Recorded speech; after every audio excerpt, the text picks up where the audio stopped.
Hello, it's Paul Archer from dronesby.com. Last time I gave you an overview of the new Bugs 2 from MJX. Some impressions on it and even the unboxing, which you can check over here. Now that I have more experience with it, I can make a more detailed review and advise you whether to buy it or not. There are basically two versions of this quadcopter you can buy. The more expensive one is around $230 on GearBest, the lowest price I could find, and the less expensive one currently costs about $190. The only difference between them is that the cheaper one doesn't have a Wi-Fi module, so you won't be able to connect the phone to see the live images from the drone.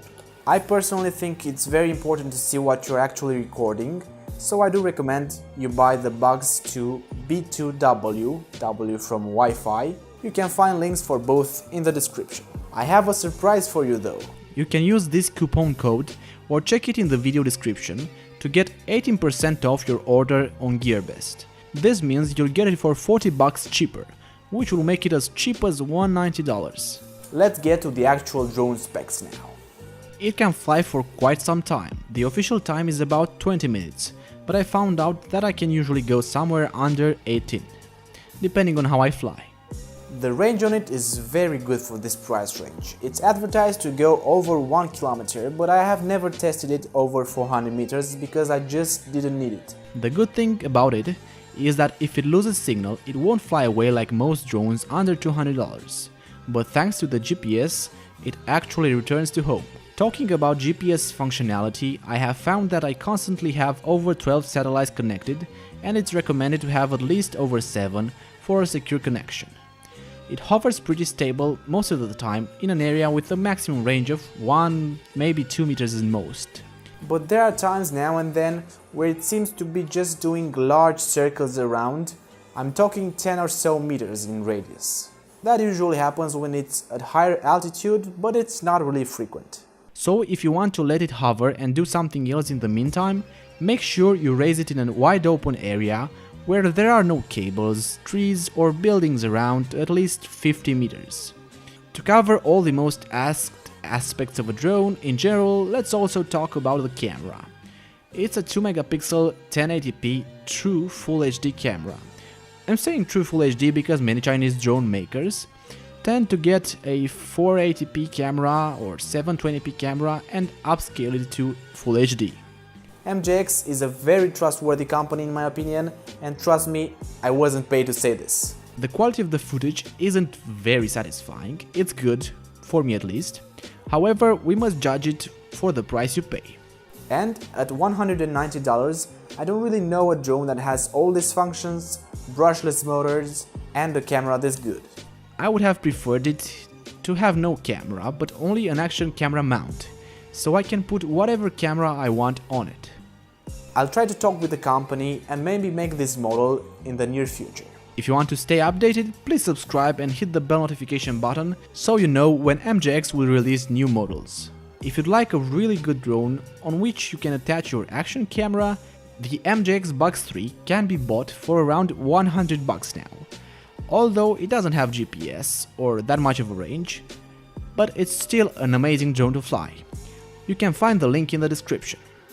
The bad thing about having an action camera is that you might not be able to see what you're recording in real time. This is why the Bugs 2 Wi-Fi version is really useful. You can plan your shots ahead and actually see what's in the frame.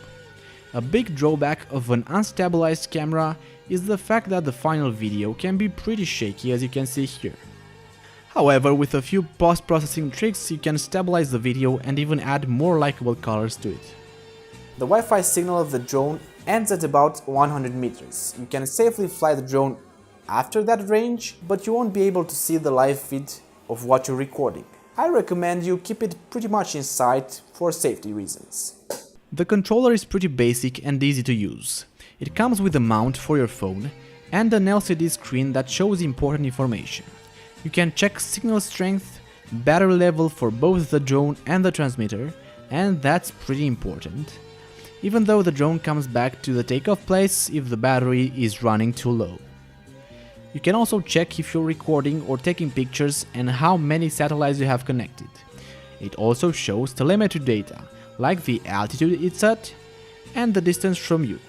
This way you can fly safer, and it's also pretty satisfying to brag to your friends about how far you have been able to fly. The buttons I found myself using the most are the camera button and the return to home button. Speaking about this, the fail-safe return to home is indeed very useful, but don't expect it to land by itself in the exact same spot. It will come above you, and then you will have to manually land it yourself and position it in a safe spot. This means that if you lose signal with the remote for more than 6 seconds, you shouldn't panic. The drone will start coming home if it has more than 7 satellites connected. I don't really use it, but for beginners, the headless mode can be quite a blessing. In this mode, you won't have to be aware of the front and back of the aircraft. It will set up in such a way that the front is always straight in front of you, so that the controls don't get confusing. A thing that could be annoying for some people is the fact that you have to calibrate the compass before every flight. This takes usually about 10 seconds for me, and you have to turn it 3 times at first, and then hold it vertically and turn it 3 times again. I got used to this though, and it's actually a good thing to do because you make sure you won't fly with a broken compass. Don't forget to always have inserted an SD card when you want to record. It can use cards up to 32 GB, but you won't ever need that much storage. The last point I want to make is very important, and it's about the motors this drone has. Brushless motors are way more powerful and way more durable than cheaper counterparts, the brushed motors. This makes it a drone that will last a whole lot of time. This being said, I'm pretty happy with how this drone turned out to be. It's definitely not perfect, but compared to what's on the market right now, for $190 it's quite a steal. If you want to check out the advantages and disadvantages of this drone, you better look in the description for a link on dronesby.com. You can go on the site directly or check out the third link in the description. Personally, I would recommend this drone to check out the aerial view of certain places without the fear of losing the drone. Or maybe to post some unique drone footage on Facebook or Instagram and show to your friends. Or maybe just enjoy flying and capturing some nice imagery because you like technology and would love to have a drone. Whatever makes you want to fly it, just do it. It's a really good drone, but don't buy it for professional reasons. It doesn't have good image stabilization and it won't have professional video results at the end. I'd recommend a Xiaomi 4K drone that costs about $500. This is the cheapest, well-stabilized, high-quality drone I know. But if your budget doesn't handle it, then go for the Bugs 2 or Bugs 3 with an action camera. Thanks for watching. Don't forget to check the description for the important links mentioned in the video and hit that bell notification icon to make sure you get all the updates from me. Happy flying!